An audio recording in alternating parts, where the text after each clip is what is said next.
Hello guys, welcome back to our new video. ಎಲ್ಲರೂ ಹೇಗಿದ್ದೀರಾ? ನಾನಂತೂ ಸಖತ್ತಾಗಿದ್ದೀನಿ. ಸೊ ಇವತ್ತು ನಾನು ಹೋಗ್ತಿರೋದು ಬಂದು ಕೋಲಾರ್ ಅಂತರಗಂಗೆ ಹಿಲ್ಸ್ ಬಗ್ಗೆ ಎಕ್ಸ್ಪ್ಲೋರ್ ಮಾಡ್ಲಿಕ್ಕೆ.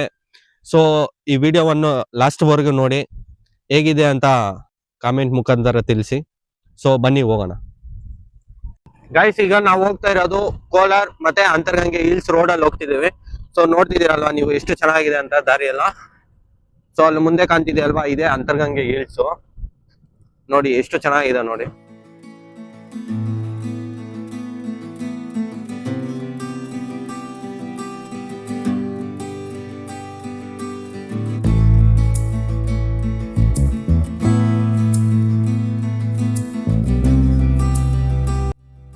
ಈಗ ನಾವು ಎಂಟ್ರಿ ಆಗ್ತಿದ್ವಿ ಗೈಸ್. ಈಗ ನೀವೇನ್ ನೋಡ್ತಿದ್ರಲ್ಲ, ಈ ಜಾಗ ಬಂದು ಪಾರ್ಕಿಂಗ್ ಏರಿಯಾ. ಸೊ ನೀವೇನಾದ್ರೂ ವೆಹಿಕಲ್ಸ್ ಅಲ್ಲಿ ಕಾರಲ್ಲಿ ಏನಾದ್ರು ಬಂದ್ರೆ, ಸೊ ಇದೇ ಜಾಗದಲ್ಲೇ ನೀವು ಪಾರ್ಕ್ ಮಾಡ್ಬಿಟ್ಟು ಒಳಗಡೆ ಹೋಗ್ಬೇಕಾಗುತ್ತೆ. ನೋಡಿ, ಇಲ್ಲಿ ಪಾರ್ಕಿಂಗ್ ಮಾಡ್ಬೇಕಂತಂದ್ರೆ ವೆಹಿಕಲ್ಸ್ ಗಾದ್ರೆ 20 ರೂಪೀಸ್ ತಗೊಂತಾರೆ, ಕಾರ್ಗಾದ್ರೆ 30 to 40 ರೂಪೀಸ್ ತಗೊಂತಾರೆ. ಸೊ ಅದು ಪೇ ಮಾಡ್ಬಿಟ್ಟು ನಾವು ಬಿಲ್ ತಗೊಂಡು ಒಳಗಡೆ ಹೋಗ್ಬೇಕಾಗುತ್ತೆ. ಸೊ ಬನ್ನಿ ಹೋಗೋಣ. ನೋಡಿ ಗೈಸ್, ಇಲ್ಲಿ ನಾವು ಬಂದ್ಬಿಟ್ಟು ಬಿಲ್ ತಗೋಬೇಕಾಗುತ್ತೆ. ನೋಡಿ 20 ರೂಪೀಸ್ ಪೇ ಮಾಡಬೇಕು ಪಾರ್ಕಿಂಗ್ ಜಾಗಕ್ಕೆ, ಮೊದಲೇ ಮಾಡಬೇಕಾಗುತ್ತೆ. ಸೊ ಪೇ ಮಾಡಿದ ನಂತರ ಒಳಗಡೆ ಹೋಗೋಣ.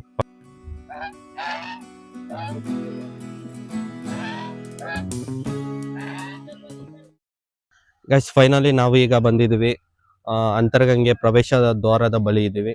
ಸೊ ಮುಂದೆ ಹೋದ್ರೆ ನಮಗೆ 200 to 300 ಸ್ಟೆಪ್ಸ್ ಇರುತ್ತೆ. ಮೇಲೆ ಹೋದ್ರೆ ಟೆಂಪಲ್ ಸಿಗುತ್ತೆ. ನೀವು ಸ್ಟಾರ್ಟಿಂಗ್ಗೆ ಬರ್ಬೇಕಾದ್ರೆ ಇಲ್ಲಿ ಪ್ರವೇಶ ದ್ವಾರ ಮುಖಾಂತರ ಎಂಟ್ರಿ ಮಾಡಬೇಕು. ಎಂಟ್ರಿ ಮಾಡಿದ ನಂತರ 200 to 300 ಸ್ಟೆಪ್ಸ್ ಹತ್ಬಿಟ್ಟು ಮೇಲೆ ಹೋಗ್ಬೇಕಾಗುತ್ತೆ. ಸೊ ಬನ್ನಿ ಹೋಗೋಣ ಗೈಸ್. ನಿಮ್ಗೆ ಏನಾದ್ರು ಬೇಕು ಅಂತಂದ್ರೆ ಇಲ್ಲಿ ಒಂದು 2-3 ಶಾಪ್ಸ್ ಇರುತ್ತೆ. ಏನಾದ್ರು ವಾಟರ್ ಬಾಟಲ್ ಮತ್ತೆ ಏನಾದ್ರು ಬೇಕು ಅಂತಂದ್ರೆ ನೀವು ಇಲ್ಲೇ ತಗೊಂಡು ಹೋಗ್ಬೇಕಾಗುತ್ತೆ. ಮುಂದೆ ಜಾಸ್ತಿ ಶಾಪ್ಸ್ ಎಲ್ಲ ಏನು ಇರೋದಿಲ್ಲ. ಸೊ 1 or 2 ಶಾಪ್ಸ್ ಇರುತ್ತೆ ಅಷ್ಟೇ. ಏನಾದ್ರು ತಗೋಬೇಕು ಅಂತಂದ್ರೆ ಇಲ್ಲೇ ತಗೊಂಡು ಟೆಂಪಲ್ಗೆ ಹೋಗ್ಬೇಕಾಗುತ್ತೆ ನೀವು. ಗೈಸ್, ಈಗ ನಾವು ಕೆಳಗಿನ ಜಾಗದಿಂದ ಮೇಲೆ ಟೆಂಪಲ್ ಹತ್ರ ಹೋಗ್ತಾ ಇದ್ದೀವಿ. ನೀವು ನೋಡ್ತಿರ್ಬೋದು, ಇದೆಲ್ಲ ಸ್ಟೆಪ್ಸ್ ಇರುತ್ತೆ. ನೋಡಿ, ನಿಮ್ಗೆ ಬರ್ಡ್ಸ್ ಎಲ್ಲ ಏನೇನಿದಾವೆ ಅಂತ ಹೇಳ್ಬಿಟ್ಟು ಇಲ್ಲಿ ಮೆನ್ಷನ್ ಮಾಡಿರ್ತಾರೆ. ಗೈಸ್, ನಾವು ಹೋಗ್ತಿದ್ವಿ. ಸೊ ಇಲ್ಲೆಲ್ಲ ತುಂಬಾ ಕಾಲೇಜ್ ಹುಡುಗರು ಹುಡುಗಿರು ಎಲ್ಲ ತುಂಬಾ ಜನ ಬರ್ತಾರೆ.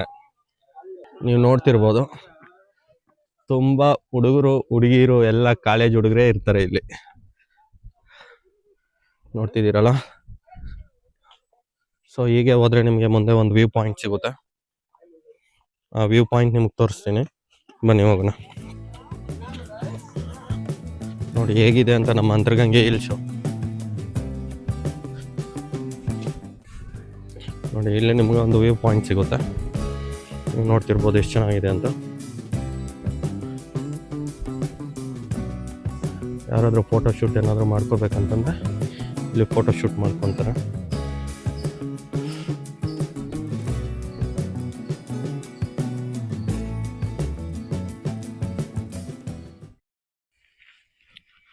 ಈಗ ವ್ಯೂ ಪಾಯಿಂಟ್ ನೋಡ್ಕೊಂಡ್ವಿ. ಸೊ ಮುಂದೆ ಟೆಂಪಲ್ ಹತ್ರ ಹೋಗೋಣ ಬನ್ನಿ. ನೋಡೋದಲ್ಲ ವ್ಯೂ ಹೇಗಿದೆ ಅಂತ. ನೀವು ಇನ್ನೂ ಮಳೆಗಾಲದಲ್ಲಿ ಬಂದ್ರೆ ಇನ್ನೂ ಚೆನ್ನಾಗಿರುತ್ತೆ ಗೈಸ್. ಇಲ್ಲೆಲ್ಲ ಫುಲ್ಲು ನೇಚರ್ ಅಂತೂ ಸಖತ್ ಎಂಜಾಯ್ ಮಾಡ್ಬೋದು. ಇದು ಮೇಲೆ ಹೋದ್ರೆ ನಿಮಗೆ ಟೆಂಪಲ್ ಸಿಗುತ್ತೆ. ಇದು ಡೌನ್ ಸೈಡ್ ಪ್ಲೇಸ್ ನಿಮಗೆ, ಅಂದ್ರೆ ಕೆಳಗೆ ದಾರಿಗೂ ಏನಾದ್ರು ಹೋಗ್ಬೇಕಂತಂದ್ರೆ ಇದು ಡೌನ್. ಈಗ ನಾವು ಮೇಲೆ ಹೋಗೋಣ ಟೆಂಪಲ್ ಹತ್ರ. ಅಂದ್ರೆ ನಿಮ್ಗೆ ಅಲ್ಲಲ್ಲಿ ಕೆಳಗೆ ಸ್ಟೆಪ್ಸ್ ಇರೋದಿಲ್ಲ. ಸೊ ನಡಿಲಿಕ್ಕೆ ಸ್ವಲ್ಪ ಈಸಿ ಇರುತ್ತೆ. ನೋಡಿದ್ರಲ್ಲ, ಹೀಗಿರುತ್ತೆ ನಿಮಗೆ, ಫ್ಲಾಟ್ ಆಗಿರುತ್ತೆ. ಸೊ ನಿಮ್ಗೆ ನಡಿಲಿಕ್ಕೆ, ಮಕ್ಳು ಯಾರಾದ್ರೂ ನಡಿಲಿಕ್ಕೆ ಅಂತ ಸ್ವಲ್ಪ ಈಸಿ ಆಗಿರುತ್ತೆ. ಅದರಿಂದ ಈ ರೀತಿ ಮಾಡಿದ್ದಾರೆ. ಮತ್ತೆ ಹಾಗೆ ಬರ್ತಾ ನೀವು ಕೆಳಗಿನ ಜಾಗದಲ್ಲಿ ನಿಮ್ಗೆ ವಾಟರ್ ಬಾಟಲ್ ಏನಾದ್ರು ತಿಂಡಿ ಏನಾದ್ರು ಬೇಕು ಅಂತಂದ್ರೆ ಕೆಳಗಡೆನೆ ತಗೊಬನ್ನಿ. ಯಾಕಂತಂದ್ರೆ ಇಲ್ಲೊಂದು ಶಾಪ್ ಇದೆ. ಸೊ ಅದು ಆಗಾಗ ಮುಚ್ಚಿಬಿಡ್ತಾರೆ. ಸೊ ಅದ್ರಲ್ಲಿ ನಿಮ್ಗೆ ಏನೂ ಸಿಗೋದಿಲ್ಲ. ನಿಮ್ಗೆ ಏನೇ ಬೇಕು ಅಂತಂದ್ರೂ ನೀವು ಕೆಳಗಿನ ಜಾಗ, ಇಲ್ಲಾಂತಂದ್ರೆ ನೀವು ಕೋಲಾರಿಂದನೇ ಏನಾದರೂ ತಗೊಂಡು ಬರ್ಬೋದು.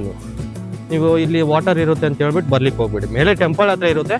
ಸೊ ನೀವು ಸ್ಟೆಪ್ಸ್ ಎಲ್ಲ ಹತ್ಬೇಕಂತಂದ್ರೆ ನಿಮ್ಗೆ ವಾಟರ್ ಏನಾದರೂ ಬೇಕು ಅಂತಂದ್ರೆ ಸಿಗೋದಿಲ್ಲ. ನೀವು ಬನ್ನಿ ಹೋಗೋಣ. ನೋಡಿದ್ರಲ್ಲ, ಅಲ್ಲಲ್ಲಿ ಕುತ್ಕೊಳ್ಳೋದಕ್ಕೆಲ್ಲ ನಿಮ್ಗೆ ಈ ಥರ ಹಾಕಿರ್ತಾರೆ. ಏನಾದರೂ ಟಯರ್ಡ್ ಆದರೆ ಕುತ್ಕೊಂಡು ರೆಸ್ಟ್ ಮಾಡ್ಬೋದು ನಿಮಗೆ. ನೋಡಿ, ಅಲ್ಲಿ ನಿಮ್ಗೆ ಏನು ಕಾಣ್ತಿದೆಯಲ್ಲ, ಅದೇ ನಿಮಗೆ ದೇವಸ್ಥಾನ. ನಿಮಗೆ ಜಾಸ್ತಿ ಏನು ಕಷ್ಟ ಅನ್ಸೋದಿಲ್ಲ. ಒಂದು 200 ಸ್ಟೆಪ್ಸ್ ಇರ್ಬೋದು ಅಷ್ಟೇ. ನೋಡಿ, ನೀವು ಇಲ್ಲೆಲ್ಲ ಏನು ನೋಡ್ತಿದ್ದೀರಲ್ಲ, ಇಲ್ಲಿ ಯಾವ್ಯಾವ ಬರ್ಡ್ಸ್ ಇದೆ ಅಂತ ಹೇಳ್ಬಿಟ್ಟು ಎಲ್ಲ ಮೆನ್ಷನ್ ಮಾಡಿದ್ದಾರೆ. ಬರ್ಡ್ಸು ವಿತ್ ಅದ್ರ ನೇಮ್ಸ್ ಎಲ್ಲ ಮೆನ್ಷನ್ ಮಾಡಿರ್ತಾರೆ. ಸೊ ನಿಮ್ಮ ಮಕ್ಳು ಯಾರಾದರೂ ಬಂದರೆ ಮಕ್ಕಳಿಗೆಲ್ಲನೂ ನೀವು ತೋರಿಸ್ಬೋದು. ನೀವು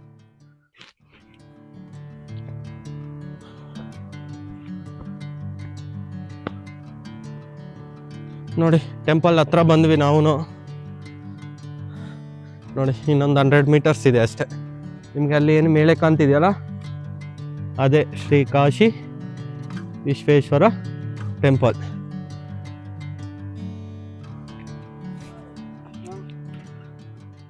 ಎಲ್ಲ ಅರ್ಧಕ್ಕರ್ಧ ಕಾಲೇಜ್ ಹುಡುಗರು ಹುಡುಗಿರೆ ಬಂಕ್ ಹೊಡೆದು ಬಂದ್ಕೊಂಡಿರ್ತಾರೆ ಗಾಯ್ಸ್. ಎಂತೆಂಥ ಹುಡುಗರು ಹುಡುಗಿರು ಯಪ್ಪ ದೇವ್ರೆ. ನಾವಂತೂ ಈ ರೀತಿ ಬಂಕ್ ಹೊಡೆದು ಟೆಂಪಲ್ಗೆ ಬಂದಿದ್ದೇ ಇಲ್ಲ. ಹೀಗೆ ಬಂದರೆ ಮುಂದೆ ನಿಮಗೆ ಇದ್ರ ಬಂದು ಟ್ರೆಕ್ಕಿಂಗ್ ಪಾಯಿಂಟ್ ನಿಮಗೆ ಗೈಸ್. ಈಗ ನೀವು ನೋಡ್ತಿದ್ದೀರಾ, ಸೊ ಟ್ರೆಕ್ಕಿಂಗ್ ಪಾಯಿಂಟ್ ಎಂಟ್ರೆನ್ಸ್ ಅಲ್ಲಿ ಇದ್ದೀರಾ. ಸೊ ಹೀಗೆ ಮುಂದೆ ಹೋದ್ರೆ ನಿಮಗೆ ಟ್ರೆಕ್ಕಿಂಗ್ ಮಾಡ್ಬೋದು. ಸರ್ ಇಲ್ಲಿ ಟ್ರೆಕ್ಕಿಂಗ್ ಮಾಡ್ಲಿಕ್ಕೆ ಟೈಮಿಂಗ್ಸ್ ಏನಾದರೂ ಇದೆಯಾ? ಈಗ ಸದ್ಯಕ್ಕೆ ಮೋಸ್ಟ್ಲಿ ಕ್ಲೋಸ್ ಆಗಿದೆ ಸರ್. 6 to 11 ಇರೋದು morning 6 to 11 AM. One day before advance book ಮಾಡಬೇಕು. Okay okay. ಈಗೇನು ಸದ್ಯಕ್ಕೆ ಕ್ಲೋಸ್ ಆಗಿದೆ. ಅಂದ್ರೆ ಇವಾಗ ಕ್ಲೋಸ್ ಆಗಿದೆ ಇಲ್ಲ ಬಿಟ್ಟಿದ್ದಾರೆ ಆನ್ಲೈನ್ ಮುಖಾಂತರ? ಚೆಕ್ ಮಾಡಿಲ್ಲ, ಚೆಕ್ ಮಾಡಿ. ಅಂದ್ರೆ ಈಗ ಟ್ರೆಕ್ಕಿಂಗ್ ಮಾಡ್ಲಿಕ್ಕೆ ಬಿಡ್ತಿದ್ದೀರಾ ನೀವು? ಇಲ್ಲಿ ನಾವಲ್ಲ, ಪ್ರವಾಸ ಇವರು ಫಾರೆಸ್ಟ್ ಕಡೆಯಿಂದ ಕರ್ಕೊಂಡು ಹೋಗ್ತಾರೆ. ಓಕೆ, ಅವರೇ ಕರ್ಕೊಂಡು ಹೋಗ್ತಾರೆ. ಅಂದ್ರೆ ಯಾರು ಸಿಂಗಲ್ ಆಗಿ ಹೋಗ್ಲಿಕ್ಕೆ ಆಗೋದಿಲ್ಲ, ಯಾಕಂದ್ರೆ ದಾರಿಯಲ್ಲಿ ಹಾಕ್ತಾರೆ. ಟ್ರೆಕ್ಕಿಂಗ್ ಎಂಟ್ರಿ ಒಂಥರ okay okay okay okay. Forest ಅವರೇ ಬಂದು ಟಿಕೆಟ್ ಬರುತ್ತೆ, ಅವ್ರ ಟಿಕೆಟ್ ಕೊಟ್ಟು ಅವರೇ ಕರ್ಕೊಂಡು ಹೋಗ್ತಾರೆ. ಯೂಟ್ಯೂಬರ್. ಸೊ ಗೈಸ್ ನೀವು ನೋಡ್ತಿದ್ದೀರಲ್ಲ, ನೀವೇನಾದರೂ ಬುಕ್ಕಿಂಗ್ ಮಾಡ್ಕೋಬೇಕಂತಂದ್ರೆ ಆನ್ಲೈನ್ ಮುಖಾಂತರನೇ ಬುಕ್ ಮಾಡ್ಕೋಬೋದು. So thank you sir. ಹಾಂ ಈ ವರ್ಷ ಮಳೆ ಬೀಳಬಾಗಿತ್ತು. ಹಾಂ ಓಕೆ. ಈಗ ವಾಟರ್ ಏನೂ ಬರ್ತಿಲ್ವಾ? ಓಕೆ. ಎಲ್ಲಿರೋದು ಅದು ವಾಟರ್ ಫಾಲ್ಸ್ ಬರುತ್ತಲ್ಲ ನಿಮ್ಗೆ? ಡೌನ್ ಸೈಡ್ ಹೋಗ್ಬೋದಾ? ಹೋಗ್ಬೋದು. ಹಾಂ ಓಕೆ ಓಕೆ, ಥ್ಯಾಂಕ್ ಯು.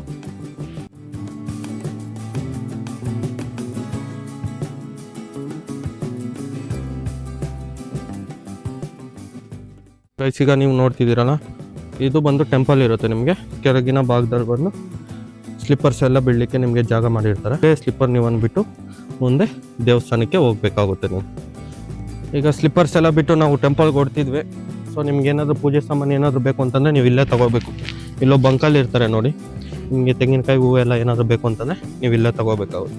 ಇಲ್ಲ ನೀವು ಡೌನ್ ಸೈಡಿಂದ ಏನಾದರೂ ತೊಗೊಬರ್ತೀನಿ ಅಂತಂದರೆ ತೊಗೊಂಡು ಹೋಗ್ಬೋದು, ಏನೂ ತೊಂದರೆ ಇಲ್ಲ. ನಿಮ್ಗೆ ಏನಾದರೂ ಲೆಗ್ಸ್ ಏನಾದರೂ ವಾಶ್ ಮಾಡ್ಕೋಬೇಕಂತಂದರೆ ಇಲ್ಲೇ ನಿಮ್ಗೆ ನೀರು ಬರ್ತಾ ಇರುತ್ತೆ, ಕಂಟಿನ್ಯೂಸ್ಲಿ ಬರುತ್ತೆ. ನೀವು ಇಲ್ಲೇ ವಾಶ್ ಮಾಡಿಕೊಂಡು ದೇವಸ್ಥಾನಕ್ಕೆ ಹೋಗ್ಬೋದು. ಇದು ಯಾವುದೋ ನನಗೆ ಬಿಡಂಗೇ ಇಲ್ಲ ಅಭಿ, ನಿನ್ನ ಫ್ರೆಂಡ್ ಇದು. ಗೈಸ್ ಈಗ ನೀವು ಏನು ನೋಡ್ತಿದ್ದೀರಲ್ಲ, ಇದು ನಿಮಗೆ ದೇವಸ್ಥಾನ ಶ್ರೀ ಕಾಶಿ ವಿಶ್ವೇಶ್ವರ ಸ್ವಾಮಿ ದೇವಾಲಯ ಇದೆ. ಬನ್ನಿ ಹೋಗೋಣ, ದರ್ಶನ ಮಾಡ್ಕೊಳ್ಳೋಣ. ಹಾಗೆ ನೀವು ದರ್ಶನ ಮಾಡ್ಕೊಳ್ಳಿ. ಸೊ ಒಳಗಡೆ ವಿಡಿಯೋ ಮಾಡಲಿಕ್ಕೆ ಬಿಡೋದಿಲ್ಲ. ಸೊ ನಾನು ದರ್ಶನ ಮಾಡ್ಕೊಬರ್ತೀನಿ, ಅಲ್ಲಿವರೆಗೂ ಕಾಯ್ತಾ ಇರಿ, ಅಲ್ಲಿಂದನೇ ದರ್ಶನ ಮಾಡ್ಕೊಳ್ಳಿ. ಈಗ ನೋಡ್ತಿದ್ದೀರಲ್ಲ, ಇದು ಬಂದು ದೇವಸ್ಥಾನದ ಒಳಗಿನ ಭಾಗ. ಇಲ್ಲಿ ಯಾವುದೇ ಕಾರಣಕ್ಕೂ ಕ್ಯಾಮ್ರಾಗಳು ವಿಡಿಯೋ ಮಾಡಲಿಕ್ಕೆ, ಫೋಟೋ ಮಾಡಲಿಕ್ಕೆ ಬಿಡೋದಿಲ್ಲ. ಸೊ ನೀವು ಬರಬೇಕಾದ್ರೆ ಕ್ಯಾಮ್ರಾವನ್ನು ಇಲ್ಲೇ ಆಫ್ ಮಾಡ್ಕೊಬಿಡಿ ದಯವಿಟ್ಟು. ಸೊ ಇಲ್ಲಿ ನಾನು ಅವರಿಗೆ ಕೇಳಿದ್ದೀನಿ ವಿಡಿಯೋ ಮಾಡ್ಬೋದು ಅಂತ ಹೇಳ್ಬಿಟ್ಟು. ಸೊ ನನಗೆ ಪರ್ಮಿಷನ್ ಕೊಟ್ಟಿದ್ದಾರೆ.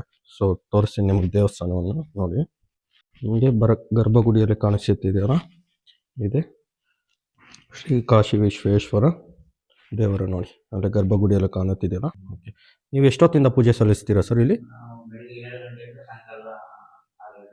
6 ಗಂಟೆವರು ನೋಡಿ. ನೀವು ಬರಬೇಕಂತಂದರೆ ಆ ಟೈಮಲ್ಲಿ ಬಂದರೆ ನಿಮಗೆ ಅರ್ಚಕರು ಸಹ ಇರ್ತಾರೆ. ಪೂಜೆಯನ್ನು ಮುಗಿಸ್ಕೊಂಡು ನೀವು ಹೋಗ್ಬೋದು. ಗೈಸ್ ಫೈನಲಿ ದರ್ಶನ ಎಲ್ಲ ಮುಗೀತು.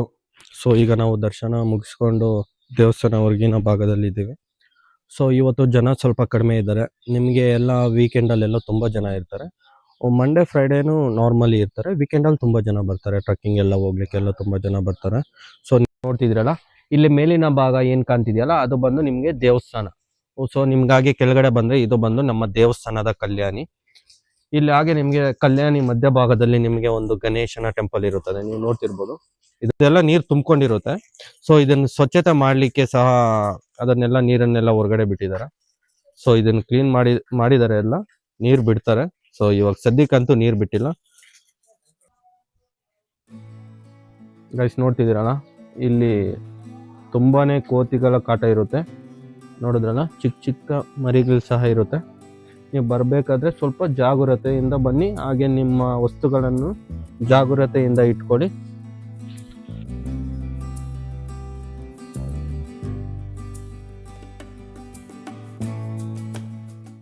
ಗೈಸ್, ಈಗ ನಮ್ಮ ಜೊತೆ ಇದ್ದಾರೆ ಪ್ರವಾಸಿ ಪೊಲೀಸ್ ಮಿತ್ರ ಅಂತ ನಮ್ಮ ಜೊತೆ ಇದ್ದಾರೆ. ಸೊ ಈ ದೇವಸ್ಥಾನದ ಇತಿಹಾಸದ ಬಗ್ಗೆ ಸ್ವಲ್ಪ ಅವ್ರಿಗೆ ಗೊತ್ತಿರುವ ಮಾಹಿತಿಯನ್ನು ಕೊಡ್ತಾರೆ. ಸೊ ತಿಳ್ಕೊಳ್ಳೋಣ ಬನ್ನಿ ಗೈಸ್. ಸರ್ ನಮಸ್ತೆ, ನಮ್ಮ ಹೆಸರು ಮರೇಶ್ ಅಂತ ಹೇಳ್ಬಿಟ್ಟು ಪ್ರವಾಸಿ ಪೊಲೀಸ್ ಮಿತ್ರ ಇಲ್ಲಿ ಕರ್ತವ್ಯ ನಿರ್ವಹಿಸುತ್ತಿದ್ದೇನೆ. ಇದರ ಹಿನ್ನೆಲೆ ಅಂದರೆ ಅಂತರಗಂಗೆ ಅಂದರೆ ಅಂತರದಿಂದ ಗಂಗೆಗೆ ಬರೋದಕ್ಕೆ ಅಂತರಗಂಗೆ ಅಂತ ಹೆಸರು. ಮತ್ತು ಇಲ್ಲಿ ವಿಶೇಷವಾಗಿ ಅಂದರೆ ದ್ವಾಪರೀಗ ಸ್ಟಾರ್ಟ್ ಆಗುತ್ತಲ್ಲ, ಕಲಿಯುಗ ಅಂತೆಯಾಗಿ ದ್ವಾಪರೀಗ ಸ್ಟಾರ್ಟ್ ಆದಾಗ ಶ್ರೀಕೃಷ್ಣನಿಗೂ ಮತ್ತೆ ಕಾಲವನ ಎಂಬ ರಾಕ್ಷಸನಿಗೆ ಸಂಹಾರ ಆಗ್ಬೇಕಾಗ್ತದೆ. ಆಗ ಸಂಹಾರ ಆಗುವ ಟೈಮಲ್ಲಿ ಶ್ರೀಕೃಷ್ಣ ಏನ್ ಮಾಡ್ತಾರೆ, ನನ್ನ ಕಡೆಯಿಂದ ಸಂಹಾರ ಆಗ್ಬಾರ್ದು, ಬೇರೆಯವ್ರ ಕಡೆಯಿಂದ ಸಂಹಾರ ಆಗ್ಬೇಕು ಅಂತ ಹೇಳ್ಬಿಟ್ಟು ಶ್ರೀಕೃಷ್ಣ ಏನ್ ಮಾಡ್ತಾನೆ, ಗುಹೆ ಒಳಗಡೆ ಮೇಲ್ಗಡೆ ಮುಚುಕುಂದ ಮಹರ್ಷಿ ಮುನಿಗಳು ಯೋಗ ನಿದ್ರೆ ಮಾಡ್ತಿರ್ತಾರೆ. ಯೋಗ ನಿದ್ರೆ ಮಾಡೋ ಟೈಮಲ್ಲಿ ಶ್ರೀಕೃಷ್ಣ ಹೋಗ್ಬಿಟ್ಟು ಮಾಯ ಆಗ್ತಾರೆ. ಅಲ್ಲಿ ಅವರು ಮಲಗಿರ್ತಾರೆ, ಮಲಗಿರೋ ಟೈಮಲ್ಲಿ ಅವ್ರ ಮೇಲೆ ಟವಲ್ ಆಗ್ಬಿಟ್ಟು ಮಾಯ ಆಗ್ಬಿಡ್ತಾರೆ. ಆಗ ಕಾಲವನ ಎಂಬ ರಾಕ್ಷಸ ಹಿಂಬಾಲಿಸ್ಕೊಂಡು ಹೋಗ್ತಾನೆ ಶ್ರೀಕೃಷ್ಣ. ಹಿಂಬಾಲಿಸ್ಕೊಂಡು ಹೋದಾಗ ಇಲ್ಲಿ ಶ್ರೀಕೃಷ್ಣನೇ ಬೇರೆ ಅವತಾರ ಎತ್ಬಿಟ್ಟು ಇಲ್ಲಿ ಮಲಗಿರೋದು ಅಂತ ಹೇಳ್ಬಿಟ್ಟು ಕಾಲಲ್ಲಿದ್ದಾರೆ. ಕಾಲಲ್ಲಿ ತಕ್ಷಣ ಮುಚುಕುಂದ ಮಹರ್ಷಿ ಮುನಿಗಳಿಗೆ ಭಂಗ ಆಗುತ್ತೆ. ಯೋಗ ಭಂಗ ಆಗುತ್ತೆ. ಭಂಗ ಆದಾಗ ಅವ್ರೇನ್ ಮಾಡ್ತಾರೆ, ಕಣ್ಣಲ್ಲಿ ನೋಡಿದ ತಕ್ಷಣ ಭಸ್ಮ ಆಗ್ಬಿಡ್ತಾರೆ. ಯಾರು ಕಾಲವನ ಎಂಬ ರಾಕ್ಷಸ ಭಂಗ ಆಗಿದ್ದು, ಅದಕ್ಕೋಸ್ಕರ ಭಂಗ ಆಗಿದೆ ಅಂತ ಹೇಳ್ಬಿಟ್ಟು ಕಣ್ಣಲ್ಲಿ ನೋಡಿದ ತಕ್ಷಣ ಭಸ್ಮ ಆಗ್ಬಿಡ್ತಾರೆ. ಶ್ರೀಕೃಷ್ಣ ಆಗ ಪ್ರತ್ಯಕ್ಷ ಆಗ್ತಾರೆ.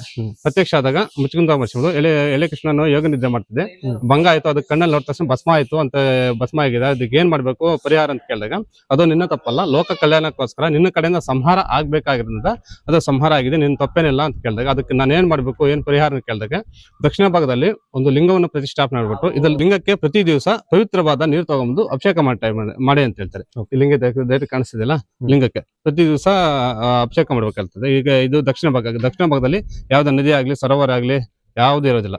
ಆಗ ಅವ್ರೇನ್ ಮಾಡ್ತಾರೆ, ಮುಚುಕುಂದ ಮಹರ್ಷಿಗಳು ಅದು ಉತ್ತರ ಅಂದ್ರೆ ಕಾಶಿ ಗಂಗಾ ನದಿಯಲ್ಲಿ ಸಾಕಷ್ಟು ಉತ್ತರ ಭಾಗಕ್ಕೆ ಹೋಗ್ಬಿಟ್ಟು ಅಲ್ಲಿ ಗಂಗಾ ನದಿಯಲ್ಲಿ ಸ್ನಾನ ಮಾಡಿ ಪೂಜೆ ಮಾಡಿ ಪ್ರತಿ ದಿವಸ ನೀರು ತಗೊಂಬಂದು ಇಲ್ಲಿ ಲಿಂಗಕ್ಕೆ ಅಭಿಷೇಕ ಮಾಡ್ತಿರ್ತಾರೆ ಕಾಶಿ ವಿಶ್ವನಾಥ ಸ್ವಾಮಿಗಳಿಗೆ.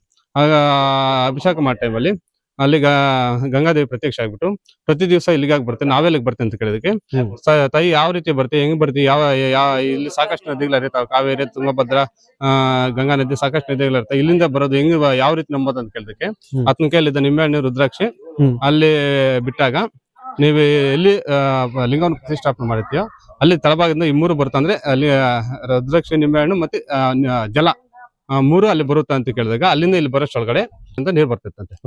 ಅದಕ್ಕೆ ಇಲ್ಲಿ ದಕ್ಷಿಣ ಭಾಗದಲ್ಲಿ ನೀರು ಬರೋದಕ್ಕೆ ದಕ್ಷಿಣ ಕಾಶಿ ವಿಶ್ವೇಶ್ವರ ಸ್ವಾಮಿ ದೇವಾಲಯ ಅಂತ ಕರೀತಾರೆ. ಅದಕ್ಕೆ ಯಾವುದೇ ಕಾರಣಕ್ಕೂ ವರ್ಷ ಪೂರ್ತಿ 5 ವರ್ಷ ಮಳೆ ಇಲ್ದಿದ್ರು ಸತತವಾಗಿ ನೀರು ಬರ್ತಾನೆ ಇರುತ್ತೆ. ಯಾವುದೇ ಕಾರಣಕ್ಕೂ ಒಂದು ನಿಮಿಷನೂ ನಿಲ್ಲೋದಿಲ್ಲ, ಸ್ಟಾಪ್ ಆಗೋದಿಲ್ಲ ಯಾವುದೇ ಕಾರಣಕ್ಕೂ. ಮಳೆಗಾಲದಲ್ಲಿ ಸ್ವಲ್ಪ ಜಾಸ್ತಿ ಬರುತ್ತೆ, ಬೇಸಿಗೆಗಾಲದಲ್ಲಿ ಸ್ವಲ್ಪ ಕಮ್ಮಿ ಆಗುತ್ತೆ, ಬಂದು ಎನಿ ಟೈಮ್ ಬರ್ತಾನೆ ಇರ್ತೀರಿ, ಯಾವುದೇ ಕಾರಣಕ್ಕೂ ನಿಲ್ಲೋದೇ ಇಲ್ಲ, ಯಾವುದೇ ಗಂಗಾ ನದಿ ಬರ್ತಾನೆ ಇರುತ್ತೆ. ಮತ್ತು ಇಲ್ಲಿ ವಿಶೇಷವಾಗಿ ಇದನ್ನ ಶತಶೃಂಗ ಪರ್ವತ ಅಂತ ಕರೀತಾರೆ. ಶತ ಅಂದ್ರೆ 100, ಶೃಂಗ ಅಂದ್ರೆ ಕೊಂಬುಗಳು. ಮೇಳಭಾಗದಿಂದ ಇದು ನೋಡಿದರೆ ಇದು 100 ಶಿಖರಗಳ ತರ ಕಾಣಿಸುತ್ತೆ, ಅದಕ್ಕೆ ಇದನ್ನ ಶತಶೃಂಗ ಪರ್ವತ ಅಂತ ಕರೀತಾರೆ. ಮತ್ತಿಲ್ಲಿ ನೀರು ಕುಡಿದಾಗ ಇಲ್ಲಿ ಗಿಡಮೂಲಿಕೆ ಔಷಧಿ ಗಿಡಗಳಿಂದ ಅದರ ಬೇರುಗಳಿಂದ ನೀರು ಬರೋದಕ್ಕೆ, ಇಲ್ಲಿ ನೀರು ಕುಡಿದ್ರೆ ಯಾವುದೇ ಕಾಯಿಲೆ ಏನು ತೊಂದರೆ ಆಗಲ್ಲ, ಶುಗರ್ ಆಗ್ಲಿ, BP ಆಗ್ಲಿ, ಏನೋ ಕಾಯಿಲೆಗಳು ಬರೋ ಅಂತ ಹೇಳ್ಬಿಟ್ಟು ಇಲ್ಲಿ ಪ್ರತೀತಿ ಇದೆ. ಅತಿ ಹೆಚ್ಚಾಗಿ ಇಲ್ಲಿ ಬಂದ ಸುತ್ತಮುತ್ತಲು ಸಿಟಿ, ಕೋಲಾರ ಸಿಟಿ ಆಗ್ಲಿ ಸುತ್ತಮುತ್ತಲ ಹಳ್ಳಿಗಳವರು ಬೆಂಗಳೂರಿಂದ ಪ್ರತಿ ದಿನಾನು ಬಂದು ಇಲ್ಲಿ ನೀರು ತಗೊಂಡ್ ಹೋಗ್ತಾರೆ.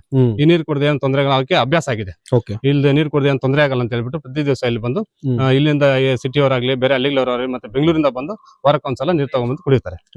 ಮತ್ತೆ ಇಲ್ಲಿ ವಿಶೇಷವಾಗಿ ಇಲ್ಲಿ ವರ್ಷಕ್ಕೆ 3 ದಿನಗಳು, ಒಂದು ಶಿವರಾತ್ರಿ, ಅದಾದ ನಂತರ ಮತ್ತೆ ಕಾರ್ತಿಕ್ ಸೋಮವಾರ ವಿಶೇಷ ಅಂದ್ರೆ ಒಂದು ವರ್ಷ 4 ಸೋಮವಾರ ಬರುತ್ತೆ, ಇನ್ನೊಂದು ವರ್ಷ 5 ಸೋಮವಾರ ಬರುತ್ತೆ. 4ನೇ ಸೋಮವಾರ ಆಗ್ಲಿ 5ನೇ ಸೋಮವಾರ ಕಡೆ ಕಾರ್ತಿಕ ಸೋಮವಾರದಂದು 1-1.5 ಲಕ್ಷ ಜನ ಸೇರ್ತಾರೆ ಇಲ್ಲಿ. ಅಷ್ಟು ಜನ ಬರ್ತಾರೆ.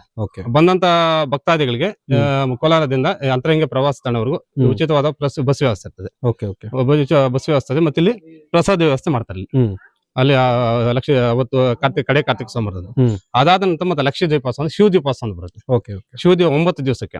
ಅವಾಗ ನೈಟು 6 ಗಂಟೆಯಿಂದ ಸ್ಟಾರ್ಟ್ ಆಗುತ್ತೆ, ನೈಟ್ 2 ಗಂಟೆ 3 ಗಂಟೆವರೆಗೂ ಭಕ್ತಾದಿಗಳು ಬರ್ತಾರಂತ. ಅವತ್ತು ಸೇಮ್ ಅಷ್ಟೇ ಇಲ್ಲಿ ಕೋಲಾರ ಸಿಟಿಯಿಂದ ಅಂತರಂಗ ಪ್ರವಾಸ ಉಚಿತವಾದ ಬಸ್ ವ್ಯವಸ್ಥೆ ಮಾಡ್ತಾರೆ, ನೈಟ್ ಅಲ್ಲಿ ಇರ್ತದೆ.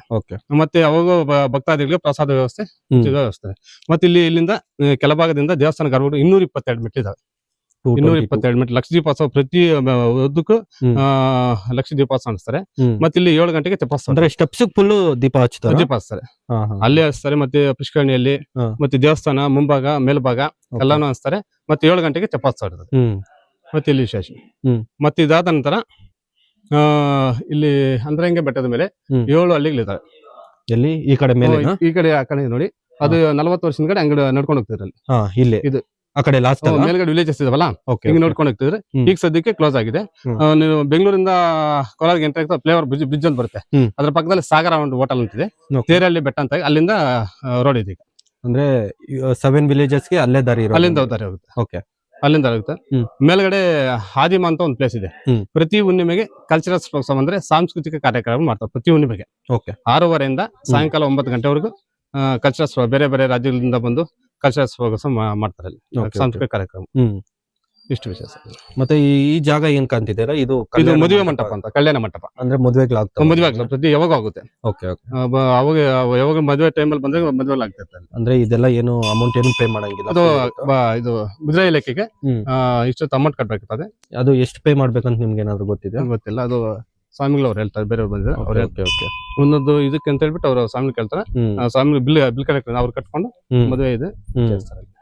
ಓಕೆ, ವರ್ಷಕ್ಕೆ ಎಷ್ಟು ಮದುವೆಗಳಾಗುತ್ತೆ ಏನಾದ್ರು ಎಷ್ಟಂತ ಹೇಳಕ್. ಓಕೆ, ತುಂಬಾ ಧನ್ಯವಾದಗಳು, ಒಳ್ಳೆ ಮಾಹಿತಿಯನ್ನು ಕೊಟ್ಟಿದ್ದಾರೆ. ಸೊ ನೀವೇನಾದ್ರು ಬಂದ್ರೆ ಇವ್ರಿಗೊಂದ್ಸರಿ ಮೀಟ್ ಮಾಡಿ, ತುಂಬಾ ಚೆನ್ನಾಗಿ ಹೇಳ್ತಾರೆ ದೇವಸ್ಥಾನದ ಇತಿಹಾಸದ ಬಗ್ಗೆ. ತುಂಬಾ ಧನ್ಯವಾದಗಳು ಸರ್. Thank you sir. ಈಗ ನೀವು ನೋಡ್ತಿದ್ದೀರಲ್ಲ, ಇಲ್ಲಿನ ವಿಶೇಷತೆ ಏನು ಗೊತ್ತಾ, ಇಲ್ಲಿ ಬಸವನ ಬಾಯಿಯಿಂದ ನಿರಂತರವಾಗಿ ನೀರು ಹರಿತಾ ಇರುತ್ತೆ. ಇದನ್ನ ಭಕ್ತರು ಪ್ರಸಾದವನ್ನಾಗಿ ಸಹ ಸ್ವೀಕರಿಸುತ್ತಾರೆ.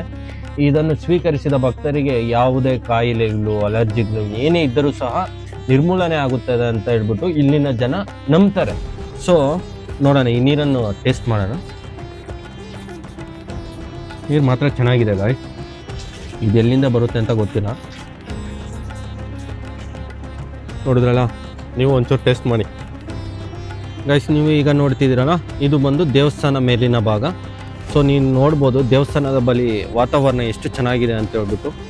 ನೋಡಿದ್ರಲ್ಲ, ಹಾಗೆ ಕ್ಲೀನಾಗೂ ಸಹ ಇಟ್ಟಿದ್ದಾರೆ ದೇವಸ್ಥಾನ ಮುಂದೆ. ನೋಡಿದ್ರಲ್ಲ, ಹಂಗೆ ನಿಮಗೆ ಮೇಲೆಯಿಂದ ಕೆಳಗಡೆಗೆ ನಾವು ಸ್ಟೆಪ್ಸ್ ಹತ್ಕೊಂಡು ಬಂದ್ವಲ್ಲ ಸ್ಟಾರ್ಟಿಂಗಲ್ಲಿ, ನೀವು ನೋಡ್ಬೋದು ವ್ಯೂ ಎಷ್ಟು ಚೆನ್ನಾಗಿದೆ ಅಂತ. ಸೊ ನೀವು ಮಳೆಗಾಲದಲ್ಲಿ ಬಂತಂದ್ರೂ ಇನ್ನೂ ಸಾಕಾಗಿರುತ್ತೆ ಗಾಯ್ಸ್. ನೀವು ಒನ್ ಡೇ ಟ್ರಿಪ್ನ ಪ್ಲ್ಯಾನ್ ಮಾಡೋದಾದರೆ ಒಂದ್ಸರಿ ತಪ್ಪದೆ ವಿಸಿಟ್ ಮಾಡಿ ಗಾಯ್ಸ್. ಫೈನಲಿ ನಮ್ಮ ಅಂತರ್ಗಂಗೆಯ ಹೀಲ್ಸ್ ಬಗ್ಗೆ ಇಲ್ಲಿಗೆ ಮುಗೀತು. ಸೊ ನೀವು ಅಷ್ಟೇ ವೀಕೆಂಡ್ನಲ್ಲಿ ಏನಾದರೂ ಒನ್ ಡೇ ಟ್ರಿಪ್ ಪ್ಲ್ಯಾನ್ ಮಾಡ್ತಿದ್ದೀರ ಅಂತಂದರೆ ಅಂತರ್ಗಂಗೆ ನಿಮಗೆ ಬೆಸ್ಟ್ ಚಾಯ್ಸು. ಒಳ್ಳೆ ವ್ಯೂ ಸಿಗುತ್ತೆ, ದೇವಸ್ಥಾನ ಚೆನ್ನಾಗಿದೆ, ತಪ್ಪದೆ ಒಂದ್ಸರಿ ವಿಸಿಟ್ ಮಾಡಿ. ಸೊ ಹಾಗೆ ನಮ್ಮ ವಿಡಿಯೋ ನಿಮಗೆ ಇಷ್ಟವಾಗಿದ್ದಲ್ಲಿ ಲೈಕ್ ಮಾಡಿ, ಶೇರ್ ಮಾಡಿ, ಕಾಮೆಂಟ್ ಮಾಡಿ. ದಯವಿಟ್ಟು ಯಾರು ಸಬ್ಸ್ಕ್ರೈಬ್ ಮಾಡಿಲ್ಲ ಅಂತಂದರೆ ದಯವಿಟ್ಟು ಸಬ್ಸ್ಕ್ರೈಬ್ ಮಾಡ್ಕೊಳ್ಳಿ. ನಿಮ್ಮ ಸಪೋರ್ಟು ನಂಗೆ ತುಂಬ ಮುಖ್ಯವಾಗಿ ಬೇಕಾಗುತ್ತೆ. ದಿನ ವಿಡಿಯೋದಲ್ಲಿ ಸಿಗೋಣ. ಅಲ್ಲಿವರೆಗೂ ಬಾಯ್, ಟೇಕ್ ಕೇರ್.